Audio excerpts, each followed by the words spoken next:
Et salut YouTube, aujourd'hui petite vidéo bien différente de celle qu'on fait d'habitude sur Projet Zomboid. Au programme, pas d'éclatage de cervelle à grands coups de pied de biche dans la tête. On va lire un article sur Numérama, un excellent article que m'a envoyé un ami. Cet article a déjà été repris par Psychodélique. Je mettrai le lien par là, à gauche ou à droite, je sais pas. J'ai vu sa vidéo d'ailleurs intéressante, où j'étais surpris parce qu'on n'avait pas le même point de vue. Et je me suis dit, tiens, avec un petit peu de retard, eh bien, je vais donner le mien avis. Après tout, c'est ma chaîne, je fais ce que je veux. L'article parle de Twitch, des streamers en burn-out, de l'épuisement psychologique, des cadences horaires qui s'imposent. Et en tant que streamer, je me sens concerné, donc voyons ça ensemble. Alors, l'article date du 23 mars 2022 et se titre ainsi « On est nos propres bourreaux, les streamers en burn-out prennent la parole ». En résumé, c'est quand même l'utopie capitaliste parfaite. Article de Marius Rivière, voyons voir ça. Pression financière, course à l'algorithme, rythme intenable, campagne de cyberharcèlement. Derrière leurs écrans, de nombreux streamers se retrouvent en burn-out. Dans cette enquête de Numérama, ils prennent la parole pour dénoncer la nocivité de ce métier de rêve. Métier de rêve entre guillemets. Qui pourrait me citer là aujourd'hui un métier de rêve? C'est-à-dire un métier facile, un métier qui apporte une ressource financière confortable, qui demande pas trop d'efforts et qui soit accessible à beaucoup de monde. Là, comme ça, j'en ai aucun qui me vient en tête. Après, si toi t'en as, peut-être des métiers de rêve, mets-le en commentaire et surtout dis-moi pourquoi tu ne le fais pas ce métier. Parce que des fois, un métier de rêve pour quelqu'un ne va pas être un métier de rêve pour une autre personne. Chacun a sa vision, donc c'est assez délicat de trancher sur cette définition déjà de métier de rêve. Micro sous le menton, casque sur les oreilles, lunettes sur le nez, comme chaque matin, Jean Massier commente l'actualité en direct sur sa chaîne Twitch. En ce mois de septembre 2019, il commente la mise en examen de Richard Ferrand.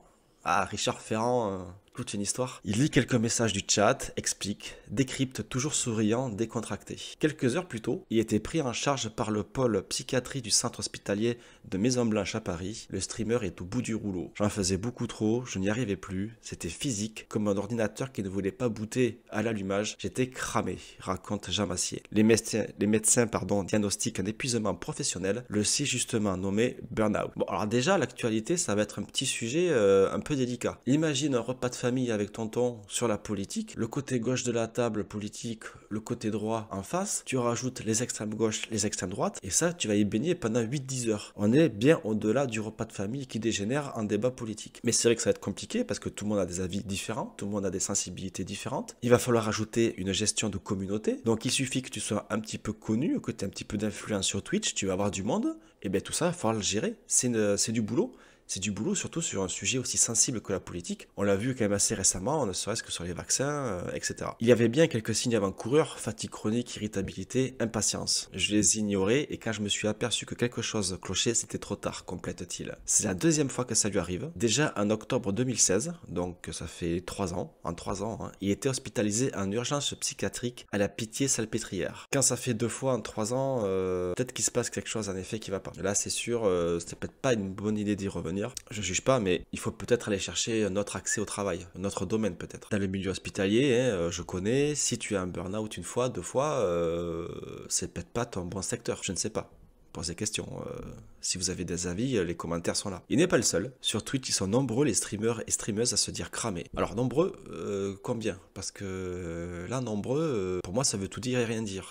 C'est quoi? 4, 10, 100, 1000 en France, en Europe, dans le monde c'est pas trop. Sur Twitch, irrégularité de revenus, course pour le maintien de leur audience, harcèlement, absence d'horaire contrainte. Ce métier de rêve, envié par beaucoup d'internautes, laisse peu à peu découvrir sa part d'ombre. Alors en effet, c'est un métier de rêve, de plus en plus de jeunes le disent, ils se voient streamers, youtubeurs, on oublie les médecins, avocats, chirurgiens et compagnie, mais, ces métiers de rêve, enfin ces métiers qui étaient vus comme des métiers de rêve avant, avaient aussi leurs contraintes. Je veux dire, un médecin, un avocat, un pompier, ce sont des responsabilités lourdes, ce sont des études difficiles, c'est une pression aussi pendant sa période d'apprentissage, mais aussi pendant sa période d'exercice, le poids des responsabilités. C'est pour ça qu'au début de la vidéo, je précisais bien, et je voulais appuyer là-dessus, qu'est-ce qu'un métier de rêve? Être un grand acteur à Hollywood et toucher des millions, ça se fait pas comme ça. Peut-être que certains ont un talent inné, mais combien percent comme ça aussi facilement et touchent la gloire avec très peu de retombées psychologiques? Allez, on continue l'article. Un live 10 heures par jour. Pépipin, elle, ah oui, je l'ai vu déjà sur la page d'accueil, je l'ai vu souvent. Pépipin, c'est elle, d'accord. Pépipin, elle, a rejoint Twitch fin 2018. Son truc à elle, c'est la réalisation d'illustrations en direct sur sa chaîne. Pendant des mois, elle enchaîne les lives quotidiens de 7h à midi, en plus de son job d'illustratrice et d'un travail à mi-temps dans un magasin de jeux de société. Là, ça commence à faire beaucoup quand même, 5 heures de live, un job à temps plein et à mi-temps. On en est déjà à 2 plein temps, même plus. Déjà, tu vois que sur la plage horaire, ça va pas. La journée fait 24 heures, tu as un cycle de sommeil à respecter, hein, qui soit plus ou moins long, entre 6 et 8 heures à peu près, je sais pas selon les gens. Mais là, déjà, tu vois qu'il va y avoir un problème là. Si tu as un job à temps plein, qu'est-ce que tu vas te lancer là-dedans en plus? Ou alors juste comme ça par loisir. Alors peut-être qu'il y a des raisons que je connais pas. Il serait intéressant de les connaître justement pour comprendre pourquoi faire autant d'heures. À quel moment tu respires? À quel moment tu te poses? Si toutefois tu peux te poser. Alors peut-être qu'après il y a un petit souci ailleurs. Peut-être que c'est pas assez rémunéré les autres jobs, mais en tout cas ça n'a pas l'air d'être la solution pour pallier à ce manque de revenus. Je devais faire plus de 80 heures par mois en live, en plus du reste de mes activités. Je devais être autour de 280 heures. 280 heures 280 heures, 280 heures par mois de boulot, raconte-t-elle. Ah oui, on est presque à 10 heures par jour là. 10 heures par jour non-stop. Donc forcément, à ce rythme-là, tu vas pas tenir. En mars 2020, en plein confinement, elle craque. J'ai commencé par faire des crises d'angoisse, puis ça a empiré. Je n'arrivais plus à me lever, je pleurais non-stop, j'étais complètement dévasté, ajoute-t-elle. Burnout assuré, 300 heures par mois, enfin presque 10 heures, quasiment 10 heures par jour, sans week-end, sans vacances, sans pause. Que tu streames ou que tu sois maçon, au bout d'un moment, ça va péter, ça va craquer quelque part, ça va pas le faire. Le schéma est souvent le même, les streamers débutent sur Twitch par plaisir, pour partager une passion ou dialoguer avec les internautes. Peu à peu, le stream occupe une plus grande part de leur journée, demande de plus en plus d'investissement. Et un jour, le plaisir se transforme en sacerdoce. Tu ne te sens pas légitime de faire une pause parce que tu aimes ce que tu fais, donc tu en fais toujours plus, sauf qu'il y a une limite. Et là, c'était la limite des Titles. Alors là, c'est vrai que je reconnais ce point de vue, je m'y retrouve. J'ai toujours joué aux jeux vidéo, alors c'est vrai que moi je fais partie de la section gaming, j'ai toujours joué aux jeux, puis je me suis dit, tiens, j'ai découvert Twitch, je me suis dit, pourquoi pas, je joue de toute façon, vas-y, c'est pas compliqué, on met une webcam, hop, tu configures ton compte vite fait, c'est vraiment pas très compliqué, et c'est parti. Personnellement, ça va rien me changer, vu que je le fais déjà. Ça, c'était ce que je me suis dit au début, sans penser à en tirer quelques sources de revenus. Après, je te cache pas, comme tout le monde, si je peux gratter un petit billet au passage, why not? Mais ça s'arrête à ça, why not? Je me suis pas dit, go, mon métier maintenant, ça va être streamer, je me lance à fond là-dedans, c'est mon projet, c'est mon entreprise, je veux faire ça. Mais il y a une nuance, et ça, on va le voir un peu plus tard, puisque je vais prendre mon cas comme exemple, et c'est vrai que je la rejoins sur ce point-là. Le vice, c'est qu'on s'auto-pressurise. C'est ça le plus grave. On est nos propres bourreaux, renchérit Kofi. À la base, lui est musicien et prof de musique. Le stream, c'était un passe-temps, j'aimais juste partager des jeux vidéo rétro auxquels je jouais précise-t-il. Sauf qu'en mars 2020, le confinement, encore lui, change la donne. Alors je pense que le confinement a changé la donne pour beaucoup de monde, dans beaucoup de domaines et pas que dans le milieu professionnel. On a vu les couples exploser, des personnalités se révéler quand on passait un peu plus de 4-5 heures ensemble. Il suffit de voir les articles de presse sur les violences conjugales qui ont subitement explosé. Ah non, elles n'ont pas subitement explosé, c'est juste qu'elles étaient latentes et qu'ils attendaient, il manquait juste la petite étincelle pour foutre le feu aux poudres et révéler la personne avec qui tu habites. Tous mes cours et les dates de concert étaient annulés, il fallait que je m'occupe autrement. Bah alors oui, tu peux t'occuper autrement, tu peux bricoler, tu peux te promener, tu peux faire autre chose. Faire des puzzles, je sais pas. Il bascule à quasi plein temps sur Twitch, j'ai fait jusqu'à 300 heures de stream par mois, à peu près 10 heures par jour, précise Kofi. Et encore, il ne s'agit là que des heures de stream. Avec les réponses aux questions des internautes, les messages privés sur les réseaux sociaux, les rediffs YouTube à uploader, les tests techniques, je faisais facile du 15 heures par jour, du lundi au dimanche, concède-t-il. Alors, je connais pas son cas particulier à Kofi, je ne sais pas qui est Kofi, mais à la base, il était, d'après ce que dit l'article, il avait un métier, enfin il a toujours un métier d'ailleurs, il est prof de musique et musicien. Pourquoi se lancer à tel point dans Twitch jusqu'à 300 heures par mois? Normalement, pendant les confinements, pendant la pandémie, on a été rémunéré, il y avait des compensations financières. Cependant, il soulève un point intéressant, c'est-à-dire qu'on ne streame pas juste aussi facilement que ça. C'est-à-dire que assez rapidement, on tombe sur un système je comprends pas, j'ai 0 viewer, j'ai 1 viewer, j'en ai 2. Tu commences à creuser, sauf si vraiment tu t'en fous, que tu veux juste streamer, et puis peu importe s'il y a 0 ou 1, et je pense que c'est la majorité des streamers, tu rentres dans un système où tu vas essayer d'améliorer ce que tu fais. Tu commences à regarder ce qu'il faut faire, et puis là on commence à te parler de ah ben oui, mais tel streamer à la base était sur YouTube. Il faut être présent sur plusieurs plateformes sociales. Twitter, Instagram, YouTube, Twitch bien évidemment. Et tout ça doit être une espèce de nébuleuse reliée entre elles, où les bras sont reliés comme ça, faire les liens, des liens sociaux. Sauf qu'on n'upload pas une vidéo YouTube comme ça, un rush de stream pendant 3-4 heures, donc là 10 heures même, tu balances pas un rush de 10 heures. Donc là, il va falloir que tu apprennes à monter une vidéo, à dérusher, à faire pourquoi pas des effets spéciaux, apprendre un rythme de montage. Enfin, ce sont des métiers. Monteur, c'est un métier. Écrire des textes, c'est un métier. Et tu te dis, voilà, si je veux être connu sur Twitch, il va falloir que je passe par la case Twitter, YouTube, etc. avec ces codes. C'est-à-dire, ce sont vraiment des apprentissages, ce sont des formations. Et il y en a de plus en plus d'ailleurs. Ce qu'on appelait avant les community managers, je pense que ça existe toujours, mais ce sont des gens qui apprennent un petit peu aux autres à gagner en visibilité. Tout comme quand tu lances ton entreprise, on te connaît pas qui tu es. Et tu fais de la pub, tu vois où ça marche, qu'est-ce qu'il faut faire pour se faire connaître. Et là, c'est le même principe. On est dans l'auto-entreprise, ni plus ni moins. Mais tous ceux qui lancent leur entreprise ont cette pression-là. C'est cette obligation de tisser une toile sociale. Il va falloir multiplier les sources de visibilité pour avoir le maximum de monde et potentiellement le maximum de subs, partenariats, etc. Satisfaire l'algorithme de Twitch avec de la régularité. Pour exister sur Twitch, il faut savoir jouer des coudes. 8 millions de streamers diffusent chaque mois sur la plateforme. 8 millions chaque mois. La concurrence est rude. La plateforme insiste sur la régularité. Diffuser le plus souvent possible de manière régulière et c'est le plus compliqué à tenir. Décrit Kofi. La moindre absence se retrouve sanctionnée par une baisse du nombre de viewers. Résultat, les créateurs et créatrices ne prennent pas ou peu de repos. Il y a un stress constant. J'avais continuellement peur de perdre des viewers. Je regardais mes stats de manière obsessionnelle et je m'empêchais de m'arrêter, confesse Pépipin. C'est vrai qu'assez rapidement Twitch, si tu veux passer affilié, parce que ça va te débloquer, t'as une espèce de petite carotte qui a envie de te faire avancer. Dis donc, même si j'ai pas envie de gratter un billet, c'est sympa les émotes, tout ça, c'est chouette, c'est chouette. Ah mais faut être affilié, zut. Tu vois, petit à petit, faut faire quoi pour être affilié? Ah, faut faire tant d'heures en tant de temps avec tant de moyenne de viewers. Et là, tu rentres dans un cercle vicieux, c'est-à-dire comment attirer 3 viewers de moyenne, comment diffuser 60, je sais plus combien d'heures, je sais plus 75 en temps de temps. Il me semble, non, c'est pas 75, c'est je sais plus combien. Et t'as envie de débloquer ça pour bâtir ta communauté, d'avoir des interactions, d'avoir des trucs rigolos, des émotes, tout ça. Comment satisfaire l'algorithme? Apparaître en page d'accueil.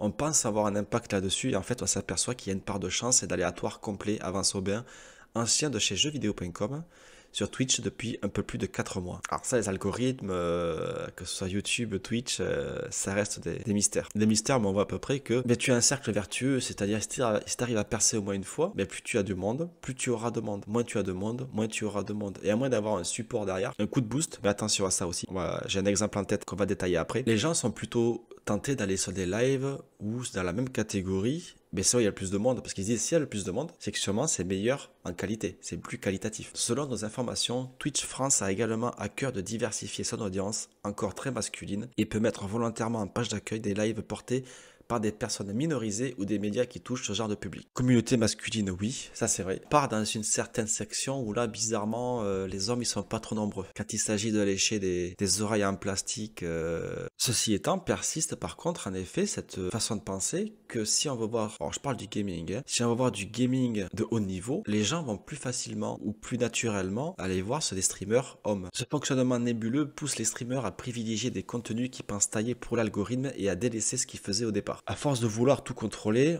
on fout en l'air notre vie perso et les raisons même pour lesquelles on est venu sur Twitch, appuie Kofi.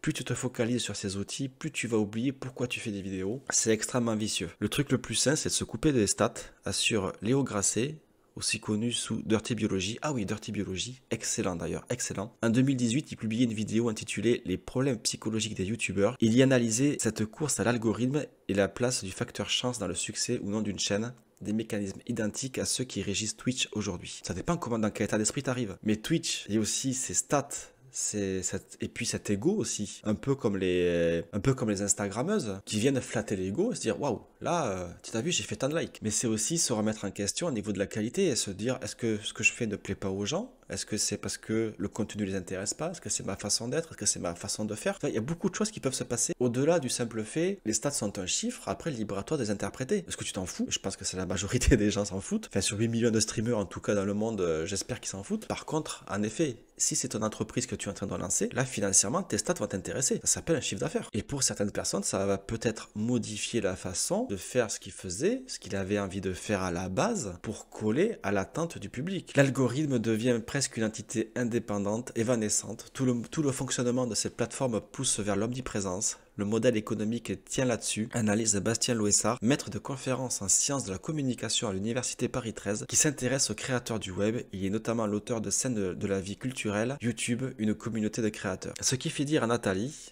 streameuse française historique, Twitch a eu un fonctionnement qui encourage le crunch, en référence à ces périodes de travail intense pratiquées par beaucoup de studios de développement de jeux vidéo pour boucler un jeu à l'approche de sa sortie. La plateforme encourage la surproduction de contenu et l'épuisement de ses créateurs. Twitch ne t'enverra jamais de message pour te mettre en garde que tu fais trop d'heures ou que tu devrais faire une pause. C'est une entreprise privée qui pense avant tout à ses intérêts, ajoute-t-elle. Ah oui, Twitch, c'est pas la Croix-Rouge. Twitch n'a aucune vocation humanitaire et malgré leur bienveillance apparente, ils sont quand même là pour faire du fric. Et c'est tout naturel, c'est une entreprise. Pas leur jeter la pierre pour ça. Et se retrouver en concurrence avec des streameuses ou des streamers historiques, eh bien, j'en ai fait l'expérience justement avec Nathalie. Moi, je stream beaucoup sur Projets Zomboid. On fait des Projets Zomboid, c'est un petit jeu niche, quoi. Il n'y a pas beaucoup de viewers. Et puis un soir, je fais un live, un viewer. Je dis, tiens, c'est bizarre quand même. Bon. Je prête pas plus attention que ça, je continue ma partie. Au bout d'un moment, je me suis rendu compte, je suis allé voir sur Twitch, Nathalie était en train de streamer Projet Zomboid. Je l'avais jamais vu cette catégorie en 3 mois. Elle avait 125, 130 viewers. J'ai jamais vu ça sur Projet Zomboid, pas sur le secteur francophone. Donc, pour faire référence à ma précédente vidéo sur Twitch, par là, je te mettrai en haut à gauche ou en haut à droite sur comment percer sur Twitch, c'est que quand tu as quelqu'un de connu dans une catégorie qui se connecte, il te bouffe l'audience. Donc si tu étais là pour faire ton taf et gagner tes subs, c'est mort. Même sur Projet Zomboid, fais des lives. Ce soir, on cuit des œufs au plat. Et vas-y, fais un live. T'auras du monde qui va venir voir ça peut-être. Il va se dire, qu'est-ce qu'il fait? Lui, il fait des œufs au plat. Il est fou, lui. On va regarder ça. Si t'as Antoine Daniel Squeezie qui débarque, qui dit, salut les amis, on va faire cuire des œufs au plat. Alors déjà, il aura fait son message sur Twitter. Son message aura été vu de 5000 fois. Instagram, pareil. Il va te ramener un live avec 10-15 000 personnes. Et toi, tu peux toujours faire tes œufs au plat. Dans ton coin, il va rien se passer. Même si t'es tout nu, il se passera rien. Après, ça dépend de ta feuille de personnage à la création, si tu fais des œufs tout nus. Bref. D'autant qu'il faut faire attention aussi à cette popularité. Est-ce que tout le monde est prêt à gérer une communauté de plusieurs centaines, milliers de personnes? Souvenez-vous, Squeezie avait lancé un concept de tutorat de chaîne Twitch avec, je sais plus comment il s'appelle, l'autre youtubeur, Lockhart, un truc comme ça, où ils avaient boosté comme ça un streamer. Premier live, il a éclaté les stats. Forcément, t'avais Squeezie dans le chat. Il a maintenu comme ça après une audience plus que correcte. Mais cette personne-là, alors, je ne connais pas les raisons pour lesquelles il est plus ou moins absent des plateformes désormais. J'ai pu voir à droite, à gauche, ce n'est pas confirmé comme source, mais que c'était la pression d'avoir autant de viewers, parce qu'il dit beaucoup de viewers, il dit beaucoup de haters, de trolls, et ça, faut le gérer. Faut gérer cette pression-là. Donc, si tu montes graduellement 1, 10, 15, 20 streamers, et puis petit à petit, comme ça, dans le temps, tu apprends à gérer au fur et à mesure. Et si tu as 2000, 3000 personnes d'un coup qui débarquent sur ton live, qu'est-ce que tu veux gérer ça d'un coup? Donc c'est d'ailleurs pour ça, je pense que peut-être que Squeezie n'a pas refait ce concept-là de boost de streamer. Je ne sais pas. Si quelqu'un a des infos là-dessus, t'as l'espace commentaire qui est là. Je suis preneur d'informations. La place des statistiques et autres analyses d'audience présentées sous forme d'accomplissement de succès sont notamment pointées du doigt. Twitch est tout le temps en train de nous agiter un truc brillant sous le nez pour nous pousser à attirer toujours plus de monde, relève Kofi. Contacté, un porte-parole de la plateforme américaine assure, nous travaillons sans relâche pour faire de Twitch le meilleur endroit où un streamer puisse construire une communauté solidaire et engagée et de promettre une programmation ciblée pour soutenir les streamers de Twitch face à des défis tels que l'épuisement professionnel, la définition de limites et autres pressions qui accompagnent une carrière dans la création de contenu en ligne. Sans plus de précision, les streamers sont invités à se tourner vers la page Twitch Cares. Un modèle économique précaire. De l'avis des streamers et streameuses interrogés, c'est d'abord l'instabilité économique qui génère le plus d'angoisse. Les revenus des créateurs ne dépendent pas directement de la fréquentation. Ce qui fait d'abord vivre les streamers, ce sont les subs, pour subscribers, des spectateurs ou spectatrices qui payent un abonnement et peuvent profiter de petits avantages octroyés par leur streamer préféré. Pour un mois d'abonnement, comptez 4 €. Sur cette somme, Twitch prend 50%, les créateurs l'autre moitié, auquel il faut encore retirer les cotisations sociales, soit un quart versé à l'URSSAF, précise Kofi, soit 1,70 € environ. Pour s'assurer un revenu décent, il en faut quelques-uns. Oh ben c'est sûr que là, pour dégager un SMIC à 1,70 €, il va t'en falloir un paquet. En 2 jours, je me suis retrouvé dans la galère. D'autant qu'en août 2021, la plateforme a soudain décidé de baisser le montant des subs de 5 à 4 €. Je commençais tout juste à me dégager un SMIC et en 2 jours, je me suis retrouvé dans la galère. Des années de travail effacées comme ça, juste parce que Twitch en a décidé ainsi, pense peste Nathalie. Twitch finit par reconnaître que le nouveau modèle entraîne des baisses de rémunération pour la plupart des streamers et streameuses, et propose un mécanisme de compensation basé sur la moyenne des mois précédents. La précarité financière des streamers est bien réelle et souvent très éloignée des fantasmes imaginés par les internautes détaille Bastien Louessard. Voyons voir justement ces chiffres. Première vue, on a l'air d'en parler. Une fuite de données publiée sur 4chan en octobre 2021 a permis de lever le voile sur la réalité financière des streamers. On y découvre que 95% des streamers qui diffusent ne sont pas affiliés, c'est-à-dire qu'ils réunissent moins de 3 viewers en moyenne sur leur chaîne. Sur les plus de 8 millions de streamers recensés sur Twitch, seules 8000 personnes gagnent plus d'un SMIC, soit 0,054%. Ça, ce serait à mettre en gros, en gras, surligné pour les gens qui veulent se lancer sur Twitch en disant je veux faire mon métier. Tu as 0,054% de chance d'y arriver. Fais plutôt carleur. Comme dirait Stéphane Edouard, tu te prends une gifle de réalité. Oublie le ouais super, je branche une caméra, je joue et je gagne de l'argent. Au passage, on y apprend que seules 3 femmes figurent dans le top 100 des streamers les mieux payés. De quoi relativiser sérieusement le mythe de l'Eldorado financier fantasmé par beaucoup. Le mois dernier, j'ai eu 200 subs. Le mois d'avant, c'était 400. C'est hyper variable. En décembre, j'ai touché l'équivalent de SMIC. Ce mois-ci, ce sera autour de 300 € net. Pour 200 heures par mois, c'est sûr que c'est peu, précise Kofi. Ah ben c'est plus que peu, oui. 200 heures par mois pour 300 €, même un SMIC, là il y a un souci. Là c'est pas du tout viable, faut faire autre chose. Alors forcément on va te conseiller de faire des revenus passifs sur YouTube, mais encore faut-il percer sur YouTube. Tu vois le cercle vicieux que c'est? Donc si vous avez un boulot, un CDI, un CDD, peu importe, si vous avez un boulot actuellement qui vous rapporte de quoi vivre, tentez l'expérience Twitch si ça vous amuse, mais ne surtout pas faire un objectif de manne financière à long terme. Vous avez 0,54% de chance d'y arriver. Le calvaire des streameuses harcelées par de nombreux hommes. À cela, il faut ajouter l'impact du harcèlement vécu par beaucoup de streamers et surtout de streameuses. À la question qu'est-ce qui te semble le plus néfaste sur Twitch, Pépipin n'hésite pas une seconde, le fait que je sois une femme. C'est simple et des hommes viennent continuellement me harceler. J'ai fermé tous mes MP, messages privés. Pendant un temps, j'ai même arrêté les moyens de contact pro. À 70%, c'était des mecs qui faisaient semblant de passer commande pour me draguer lourdement des titles. Alors, est-ce que c'est sur Twitch le problème ou est-ce que c'est partout? Juste qui transpire sur Twitch un problème plus général? Je me pose la question. Et elle n'est pas la seule. Je ne compte plus les mecs qui me demandent des photos de mes pieds. Alors ça, les pieds, c'est un truc... Qu'est-ce que Twitter, Twitch, tout ça, qu'est-ce que vous avez avec les pieds?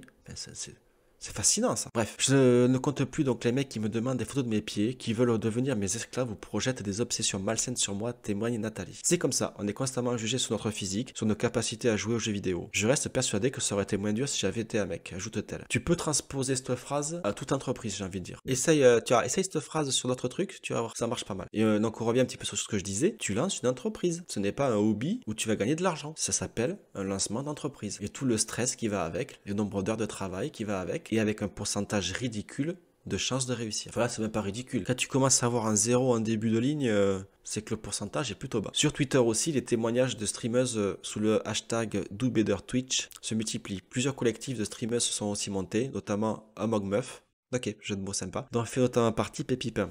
On a tous reçu des dick pics, des MP creepy, gênants et angoissants, remplis de fantasmes sexuels, on se soutient. Bon là, j'ai envie de dire Twitch, Twitter, Facebook, YouTube, tout ce que tu veux. Si t'es une nana, tu vas en recevoir. Je pense qu'on est plus sur un problème de comportement général que propre à Twitch ou YouTube ou autre plateforme. Nos créateurs sont au cœur de notre activité chez Twitch et leur sécurité est notre priorité absolue. Le harcèlement contre tout membre de notre communauté est interdit par notre ligne de conduite de la communauté et nous prenons des mesures rapides contre les utilisateurs qui enfreignent ces règles, assure un porte-parole de Twitch. Alors oui, c'est bien de faire des règles, c'est bien de les appliquer, mais tu vas en bannir combien? Il y en aura toujours derrière. C'est comme les trolls, hein. Tu peux en arrêter un, t'en as toujours une flopée derrière. Hein. C'est non-stop. Donc, je peux comprendre l'épuisement à force des streamers de constamment signaler, ban, tu passes ton temps à ça. Sur son site, une publication Gérer le harcèlement dans le chat recommande quelques actions aux streamers. Il y a vraiment du mieux et Twitch essaie d'améliorer les choses de ce point de vue. Là, mais c'est encore insuffisant, précise Pépipin. Le 1er septembre 2021, déclaré Day of Twitch, des milliers de streamers basés aux 4 coins du monde se mettent en grève pour dénoncer le manque de mesures prises par Twitch pour lutter contre le harcèlement. Un événement totalement inédit par son ampleur et son suivi, un début de revendication commune aux streamers. Avec un syndicat, on pourrait changer les choses, mais soyons réalistes, il ne verra jamais le jour. Aucun de nous n'est salarié de Twitch, on est tous auto-entrepreneurs.